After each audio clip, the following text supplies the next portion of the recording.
Assalamualaikum and salam sejahtera to all the participants of the ICAMST conference. My name is Sajidah. I will be presenting on the full paper of the COVID-19 sentiment analysis on Facebook comments. The other authors of the paper is Dr. Nozara Ibrahim, Mr. Fajar Ibn Fatihan, and Dr. Nur Azalia Abu Bakar. We are all from the Faculty of Technology and Informatics, Universiti Teknologi Malaysia, Kuala Lumpur. So firstly is the introduction of this paper. This paper, we want to bring you in on what is the background of the reason we want to conduct the study. Throughout history, mankind has experienced many episodes of infectious disease outbreaks, incidences, and it happens irrespective of ethnicity as well as geographical location. Of recently, there's an outbreak that comes out from Wuhan, China, and has spread globally. It started with only 584 cases in 23rd January 2020 and increased 13-fold in just a very short time span that covers more than 130,000 cases of around 114 countries around the world. So since then, the World Health Organization has declared the COVID-19 as a pandemic. Looking from that, social media platforms are a medium where people meet and congregate, and they freely express their opinions. So it is believed that these platforms can offer meaningful insights on public perspectives towards social change and during crisis situation. Social media platform stores information of various emotions and reactions of the public, which can be useful in producing insightful insights and feedback to certain parties who are interested into tapping this useful, vital information. Social media platforms such as Facebook, Instagram, Twitter, and Reddit are among popular free social media sites. Facebook has the highest percentage of social media users. In the case of Malaysia alone, Facebook records 84.47% of social media users in 2019. So for the purpose of this study, we believe that Facebook is the chosen platform, the best platform to conduct a study among Malaysian population to collect the social media feedback from social media users in Malaysia.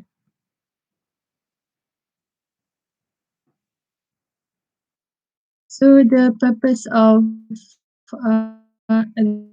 the objective of this study is to examine any emerging thematic issues and the sentiment analysis to be conducted on the general public towards the COVID-19 pandemic in Malaysia, which we find it through comments on Facebook posts.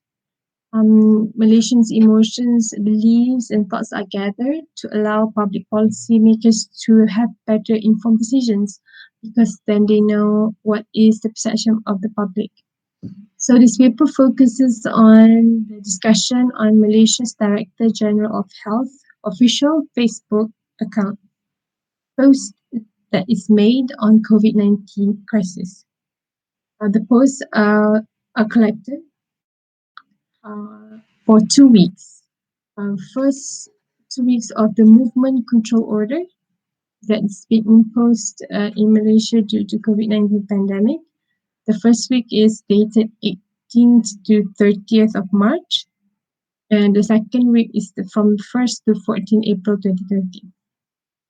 So basically, the two objectives of this paper are to deploy sentiment analysis model to analyze the comments that we collected from the Facebook account and to identify the sentiment of Malaysians towards Malaysian government effort in handling COVID-19 and the movement control order. So we're looking into past studies of if there's any literature has been conducted on COVID-19 in general, and on perspective of sentiment analysis. There's a lack of study that has been done on social media-based data research. Because first thing, COVID-19 is new, and it's only in March that it's starting, and people starting to produce paper quite late in the year. So we could find a few literatures, and we group them into two subgroups. The first one is the study of sentiment analysis on COVID-19 itself, and the other one is the method of conducting sentiment analysis study. So in terms of the sentiment analysis of COVID-19, we found that in China, study by Shen et al. Studied relationship between the symptoms and diagnosis. Post made on Sina Weibo, which is a social media platform specific just to China. So this study tries to make prediction of COVID-19 cases purely from the comments that's been left on Sina Weibo site. The other study is on Huang et al. Found a location, distribution, and epidemiological characteristics of patients based on the comments related to COVID-19 made to the same site. So basically, these two studies are looking into the comments that user left on the social media site, and they try to make prediction of the diagnosis and symptoms of the COVID-19, and also on the epidemiological characteristics based on the locality of where the comments are being left at. So these two studies are also conducted on the data sets in their own native language and font. On a different context, in the same context, we have a study in the context of Italian social communication. Sciandra conducted a study of sentiment analysis on Italians during lockdown decree. Lockdown decree is almost equivalent as Malaysia's movement control order. So she captured the sentiments of the Italians through Twitter in Italian language. And she found out that there's a need for a reliable classification of text analysis. Most probably need human intervention to conduct a more accurate classification process. And the last study being conducted in Myanmar, which is on Facebook, because Facebook is the main social media platform in Myanmar. So Ong and Pa conducted sentiment analysis study from Facebook, and they collected comments in Myanmar native language and uses Zaogi font, which is a Myanmar native language font. So there's a need for converting the Zaogi font into Unicode before performing machine learning process onto the comments. Next is the method of sentiment analysis. Seti et al. Common methods on sentiment analysis and classification. We can find a naive Bayes, SVM, bigram, and trigram. So Seti et al. Built a model on the sentiment prediction based on the gathered tweets of hashtag COVID-19 and hashtag coronavirus. They found out that SVM classification with unigram feature works best in any settings in terms of the study on Twitter. However, Ong and Pa, which we have mentioned previously, conducted on Facebook, utilizes word2vec to train associations from large high-dimensional of corpus semantics and word vectors, and found logistic regression from this. So in terms of OMPA, as I've mentioned before, the study was collecting comments based on Myanmar native language. So we have to remember that the text corpus that is needed for machine learning is more detailed for OMPA. So just to keep that in mind. So in terms of methods, This is the framework of the methodology in overall picture. Firstly, we separate the process into two big chunks, which is one, data collection. The other one is learning and classification phase. In the data the whole process is to collect comments from Malaysia's DG Health Facebook and to monitor the discussion in the platform about COVID-19. Um, One of the reasons why his Facebook account was chosen is due to his credibility as the Director General of Health. And a study has shown that being a health practitioner, um, it embodies a trustworthy persona. It's one of the most trustworthy career. And it's also important to consider that the Director General's leadership in handling crisis in Malaysia is one of the main criteria why his Facebook account was chosen. So in the data collection phase, Facebook data is collected using the NVivo web extension called nCapture. So we run the NVivo process and we run the nCapture on the Facebook account, and we have collected within the 2 weeks of the first of the movement control order a total of 77,351 comments in the language of English, Malay, Arabic, and combination of any of the 3 languages. So the comments are limited to the specified duration because we want to control the polarity and content of the comments, specifically purpose to suit the study and within the context that we want to specify. So from here, we move the data to the learning phase. This learning phase has several layers. First, it has to go through the pre-processing and language detection phase, and then it will go through the context filtering, and finally the sentiment analysis. So in the pre-processing phase, pre-processing stage is conducted using the Natural Language Toolkit or NLTK package. NLTK package is easily accessible via Google, and it's easy to use interface as more than 50 corpora and lexical resources, so it can work in various languages.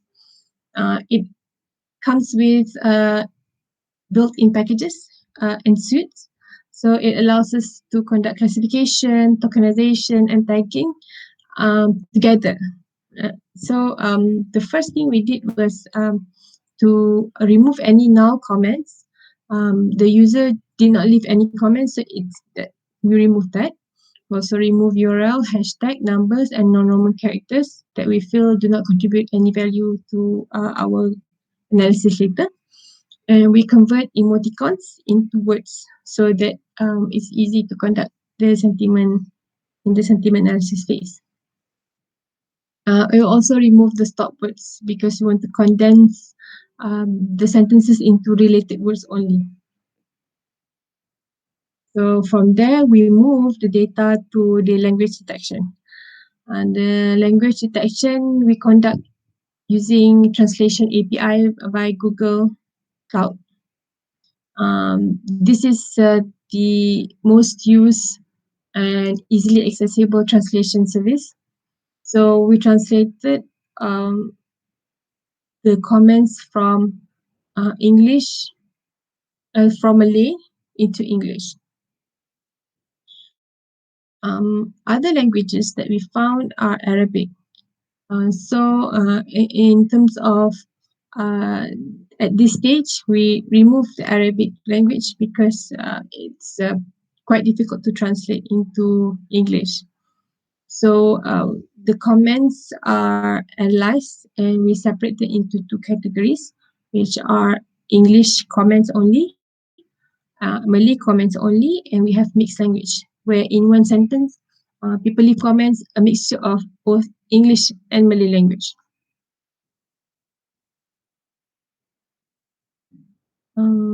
So the Malay and the mixed languages, which is Malay and English, are translated into English using the translation API from Google Cloud Platform and the neural machine translation model to translate the API to translate the language from Malay and mixed languages into English. In terms of the other language that I mentioned just now, mostly are Arabic words in terms of Islamic prayers and well wishes. Next, we have separated the languages. We take them to context filtering. In terms of context filtering, we perform on and off topic separation. On and off topic is to ensure that whatever is being discussed in the comments is within the context of COVID, movement control order, and other things. So we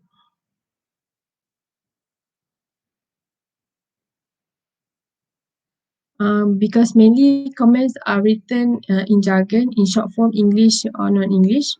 And then we on topics are the words and sentences related to discussion of the Facebook, and off topics are comments, emoticons in Arabic or Roman, or provocateur comments, insensitive comments. Those are off topic because not it's not related to COVID-19 or MCO.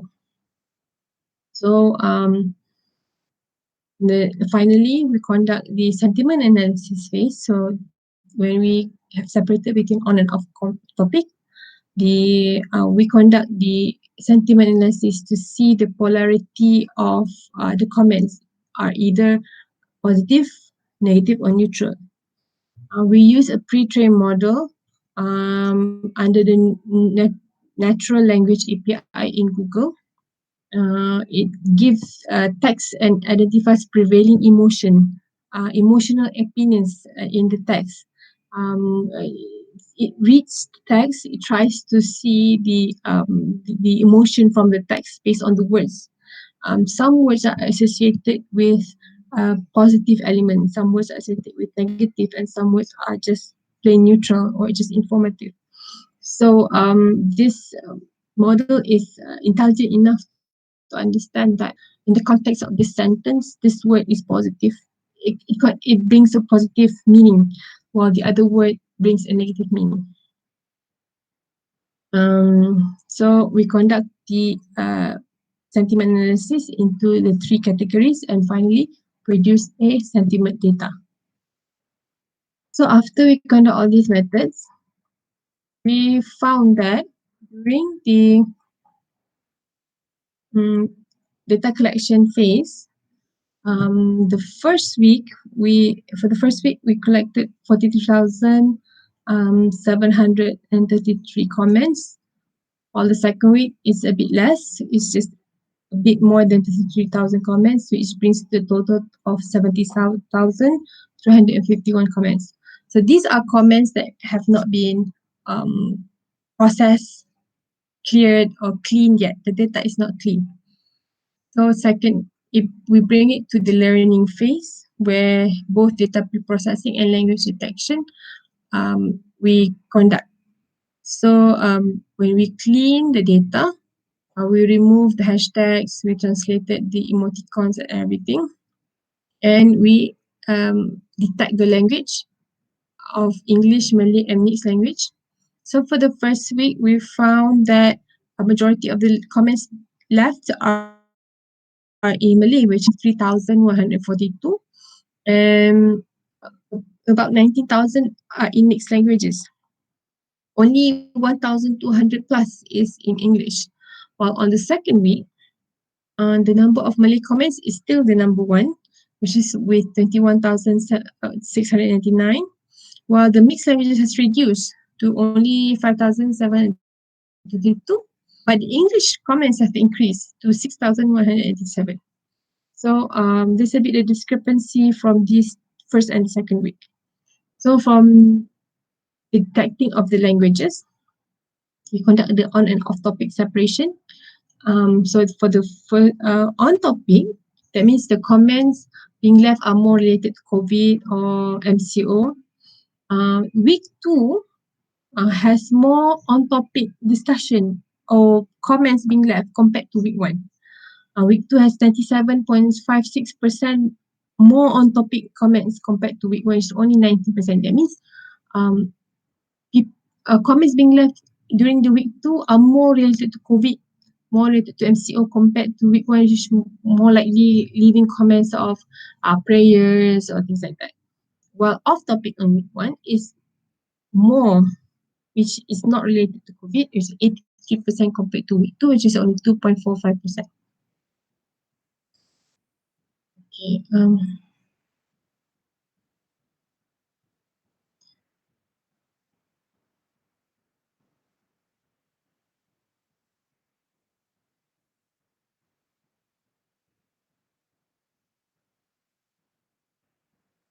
It is to note that while we are conducting the on and off topic separation, some of the comments are written in, especially the mixed languages, are written in ways that is difficult for Google API to understand.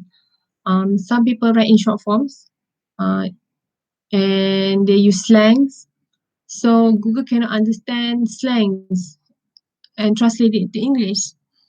Hence, manual on and off topic, manual text filtration process is needed for human to read and classify them as on and off topic. This is one of the weakness that we could see when we were conducting the text filtering process. And finally, we conduct the sentiment analysis from the on topic comments. So sentiment analysis, before it can be conducted on the actual data, we need to train it. So we need to build a pre-trained model. So in order for the system to be intelligent enough to understand the English and also some of the Malay corpus, we need to train them due to lack of Malay comments that is on topic. It does not give Google enough data to work with. So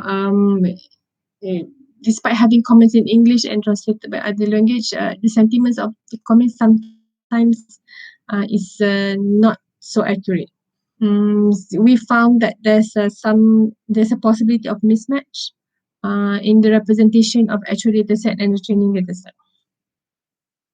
So from the sentiment analysis, you can see that during week one, uh, positive sentiment is only about 74%, while neutral and negative is about the same, 15 and 11%. While the second week has more positive sentiment compared to the negative sentiment, and the neutral sentiment has reduced to only 6.84%.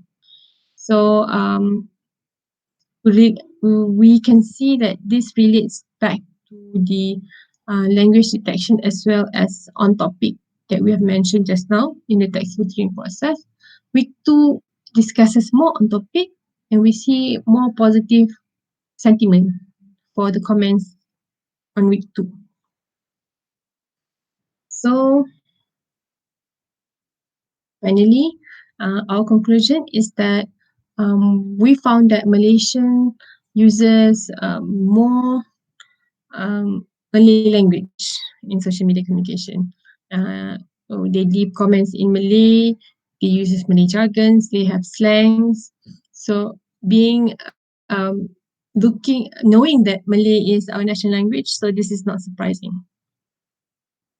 And we also found that due to lack of Malay language text corpus, the translation of Malay into English is very important so that the sentiment analysis process can properly take place. Um, so we found that even with translating language, um, there's a might need of human intervention to scrutinize the translation to ensure that proper translation is being made. We also conduct the translation to English using the Google Translation API, which possibly contribute to some of comments being lost in translation. Google might not understand, like I mentioned, the slangs and everything. So they might translate it wrongly. They might misunderstand the context of the word. So again, human intervention is needed at this stage. On the other note, in terms of on the overall picture of the sentiment, majority of Malaysians have positive sentiment towards COVID-19 and MCO efforts being done by the government, meaning that Malaysians have faith in our health system. They initially in the first week less negative positive sentiment, but it increases during the second week. So that goes to show that even though the first week things are still unclear, but by second week the positive sentiment starts to rise, and people have faith in the healthcare system as well as the leadership of the Director General of Health. So this is reflected in terms of the comments that's being left on his Facebook page.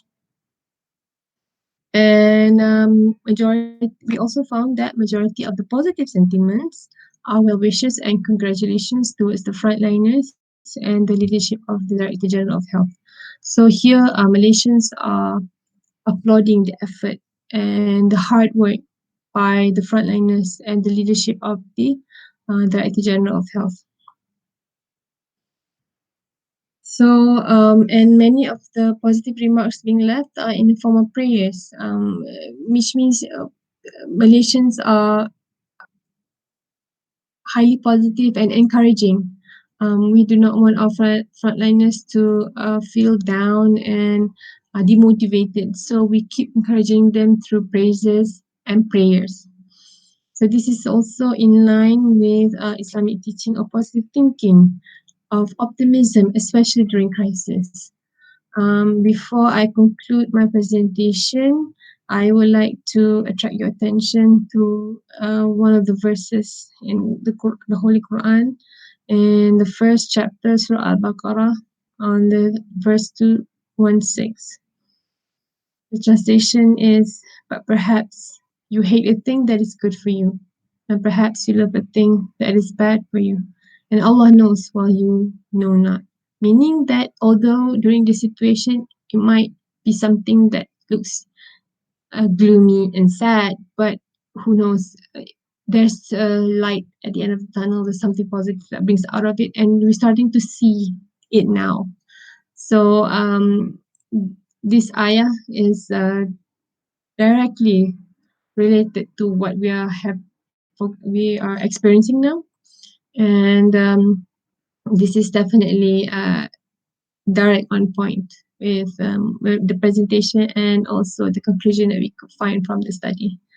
And with that, I conclude my presentation to you all today. If you have any question, you can leave it in the YouTube comments.